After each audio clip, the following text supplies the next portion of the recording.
Pure gratitude, ganito inilarawan ni Olympic medalist Carlos Yulo ang kanyang muling pagkapanalo ng gintong medalya sa 53rd FIG Artistic Gymnastics World Championships na ginanap sa Jakarta, Indonesia.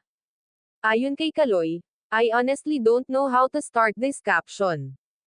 All I feel right now is pure gratitude to the Lord.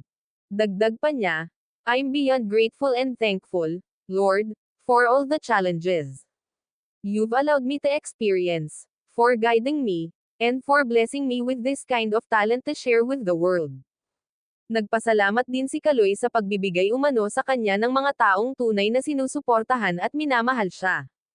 I'm deeply, deeply thankful.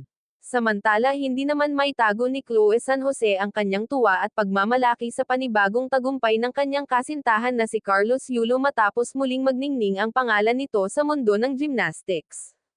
Sa kanyang Instagram post, ibinahagi ni Chloe ang kanyang mensahe para sa nobyo at ilang sweet photos nila habang piniflex ang medalya ni Yulo. Aniya, the universe had grand plans and you answered the call. So grateful to walk this journey beside you. Always, mahal ko.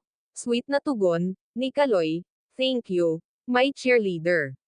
Marami ang kinilig sa palitan ng mensahe ng dalawa, na talaga namang nagpapakita ng pagmamahalan at suporta sa isa't isa. Behind every successful man is a woman who supports and loves him since day one. Congrats, lovebirds!